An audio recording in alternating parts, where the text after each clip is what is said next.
Grenade এবং এইবার কি সম্ভব হবে কিনা কৌগারের তরফ থেকে রিভাইভ তিনি করছেন, তবে ভয়ে রয়েছেন উপর থেকে কেউ না যেন হঠাৎ করে জাম্প করে ফেলেন। শর্ট রেঞ্জের মধ্যে আরো একটা নক করার চেষ্টা, তবে MP7 রাইটটা উইথ স্নাইপার শট, এবং সেখানে কিন্তু ডনের তরফ থেকেও কিন্তু আমরা ভালো ড্যামেজ আসতে দেখতে পেয়েছি। প্রবাবলি এবার M79 যাবে, এটা নক করবে রাইট নাও, বলস with another knock. What is going on right now with Fluxo, তারা কিন্তু পুরো দমে ম্যাডনেস ছড়িয়ে দিচ্ছেন পুরো ফাইট জুড়ে। কোর মেমোরি স্পোর্টস খেলাটাকে পাল্টে দিয়েছে ফ্লুক্সো বক্সের কাছ থেকে। আগে সার্কেলের একটা ভালো জায়গাতে গিয়ে সেই জায়গাটাকে ক্যাপচার পাচ্ছি, তবে এজিদের পজিশনটা বেশ ভালো, নক হয়ে গিয়েছেন সেইখান থেকে অ্যাকশনের থ্রুতে কিন্তু কিলটা চলে আসবে। তবে আমরা রেড হক্সদেরকে একটা সিঙ্গেল কম্পাউন্ডমেন্ট করে বসে থাকতে দেখতে পাচ্ছি। ফ্লিকার সেখানে প্রায় কিন্তু পজিশনটা একটু দূরে রাখছে নিজের টিম থেকে। তবে এইবার ফাইটটা হবে ইভোলসদের সঙ্গে। ভাইটালিটি খুব শর্ট মোমেন্টে ফাইট হতে পারে যদি কোনো না একটা টিম আসলে এখানে এসে অ্যাটাক করে। তবে #10 এবার কিন্তু আমরা কোর মেমোরি স্পোর্টস দেখে পুরো দমে শেটডাউন হতে দেখতে পাচ্ছি। কোর মেমোরি স্পোর্টস তারা এই জায়গা থেকে নিয়েছে বিদায়। সার্কেলটা অনেক ছোট হয়ে গিয়েছে, দলগুলো অনেকটা কাছাকাছি চলে এসেছে ইভোস স্পোর্টস এর কাছে। ভালো অ্যামাউন্টের একটা এলিমিনেশন পয়েন্টও আমরা দেখতে পাচ্ছি। উপর থেকে আক্রমণ করবে হট শট, দেন ভাইটালিটি তারাও রয়েছে, আলফা 7 তারাও ক্লোজে কিন্তু এই মুহূর্তে দেখা যাচ্ছে। ভাইটালিটি তারা ক্লোজ রেঞ্জে এসে পড়েছে এবং এই মুহূর্তে আলফা 7 এর উপরে কিন্তু দলটা আক্রমণ করতে দেখা যাচ্ছে। একদম আলফা 7 রয়েছে, লিউ নক হয়ে গিয়েছে, সেখান থেকে উপর থেকে অ্যাকশন দ্য চার্জ হবে, নক হবে সেখান থেকে। গ্রেনেডে লিউ ফিনিশ হয়েছেন অ্যাকশনের থ্রুতে, কিন্তু সেখানে আমরা লিজকে নক হতে দেখতে পাবো। কোচ আসবে take it down right from এইম গড, এবং এইম গডের নামটার সঙ্গে কাজের মিল রয়েছে। রেইকে আমরা নক হতে দেখতে পেয়েছি। তবে ভাইটালিটি এই ফাইটারই আমরা কথা বলতে চাচ্ছিলাম আরডিএ জুনিয়র। তবে এইবার কিন্তু ইভোসটা খানিকটা পিছিয়ে যাচ্ছেন ভাইটালিটি। এবার কিন্তু পজিশনের পরিবর্তন আসলেও ভাইটালিটিরা তারাও পিছনে এগিয়েছেন, ইভোসটাও খানিকটা সামনের দিকে ঢুকেছেন। একটা ভালো হার্ড কভার রয়েছে ইভোসদের কাছে সেই কম্পাউন্ডটির, এবং ভাইটালিটির কাছে তেমন কোনো হার্ড কভার নেই। পেইন গেমিং তারাও খুব ক্লোজে রয়েছে। রাশিয়া নিজের স্নাইপার ওয়েপেনটি দিয়ে AWM দিয়ে স্কোপ করে দেখে ফেলেছে প্লেয়ারগুলো কোথায় কিভাবে যাচ্ছে এবং তার উপরে কিভাবে আক্রমণ করতে হবে সেই প্ল্যানগুলো কিন্তু এখন সাজানো হচ্ছে। ম্যাপের অন্য প্রান্তে টিম রেড হক্স তারাও খুব ক্লোজে ফাইট করছে। নেজাদ বারোসকে নক করবে, কিলটা এখনো পর্যন্ত কনফার্ম হয়নি, বাট নক হয়ে পড়ে রয়েছে নেজাদ। এই মাত্র VSS দিয়ে কিলটা কনফার্ম করে ফেলেছে টিম বাংলাদেশ রেড হক্স। তারা দুটো দলের পুরো মাঝখানে দেখতে পাচ্ছি, এবং তার কাছ থেকে গিউসের নকটাও কিন্তু এসে পড়েছে।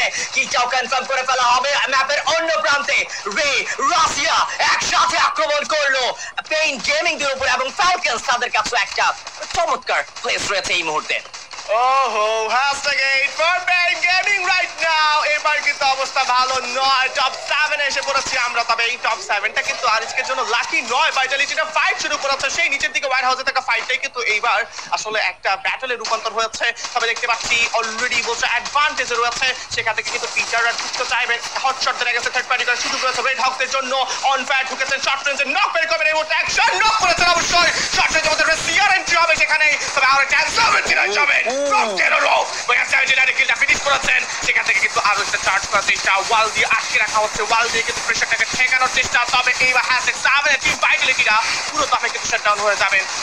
এক্স্যাক্টলি, ফ্যালকন তারা হায়ার গ্রাউন্ডে থাকলেও লোয়ার গ্রাউন্ডে চুপচাপ দাঁড়িয়ে রয়েছে টিম রেড হক্স। হটশট তারা খুব ক্লোজ রেঞ্জে নিজেদের সবগুলো লঞ্চার সবগুলো জিনিসপত্র ব্যবহার করছে। ইতিমধ্যে রেড হক্স তারা কি ক্লোজ রেঞ্জে আসবে কিনা? অন ফায়ার তরফ থেকে ডাবল নক, ব্লেড প্রথম প্লেয়ারকে নক করলো, কিলটা সিকিউর করে ফেলেছে RH কে। এটি কি তাদের বুয়ার ম্যাচ হবে কিনা? এখনো পর্যন্ত অ্যালাইভ। হটশটের শেষ প্লেয়ারকে পিটার এলিমিনেট করলো, আর #6A team hotshot they are eliminated. They are eliminated right now. এবং আমরা দেখতে পাচ্ছি ফ্যালকনরা রয়েছেন এই মুহূর্তে 6 কিলো মাউন্ট জোন। শেষ জোনের দিকে এসেছি আরডিএ জুনিয়র আমরা। শেষের জোনে এবার কিন্তু ফ্লিকারকে এলিমিনেট হতে দেখতে পাবো ফ্রম রাশিয়া, এবং সেখানে এইম গড অনেকটাই জোনের ড্যামেজ কিন্তু নিচ্ছেন। সম্ভব হবে কি না? জোনের ড্যামেজ নয়, প্লেয়ারদের আসলে এই মুহূর্তে আসলে ফায়ারের ড্যামেজ আসছে। ফ্যালকন শট নিতে বলে প্লেয়ার ছিল another finish right now, and সেখানে আমরা এজি গ্লোবাল দেখে আছে ফাইনাল এলিমিনেট হতে দেখতে পারবো। Top 4 teams right now। এবার কিন্তু ফ্লুক্সোদের উপর টার্গেট করেছেন ফ্যালকনরা। এক্স্যাক্টলি, ফ্লুক্সো তারা সার্কেলের একদম ডান সাইডে চুপচাপ বসে রয়েছে। রেড হক্সের আশেপাশে ইভোলস এবং ফ্যালকন দুটো দল দাঁড়িয়ে রয়েছে। এইম গডের কাছ থেকে চমৎকার হেডশট, ব্লেড হয়ে যাবে নক। উপর থেকে প্লেয়ার এসেছে, কুট্টুস রিভাইভ করার ভালো ট্রাই, বাট কুট্টুসকে কোসেলছে নক করে ফেলবে। কিলটাও কনফার্ম এখনো পর্যন্ত হয়নি, বাট এই মুহূর্তে কিলটা কনফার্ম হবে। ব্লেড রেকে নক করলো, কাউন্টার অ্যাটাক, বাট শেষমেশ এলিমিনেট হতে হলো #4 চেষ্টার কোনো কমতি ছিল না। ইভোস এখনো পর্যন্ত 17টা এলিমিনেশন পয়েন্ট নিয়ে একটা নতুন মাইল ফলকের দিকে এগিয়ে যাচ্ছে। একদম, এবার কিন্তু ফ্লুক্স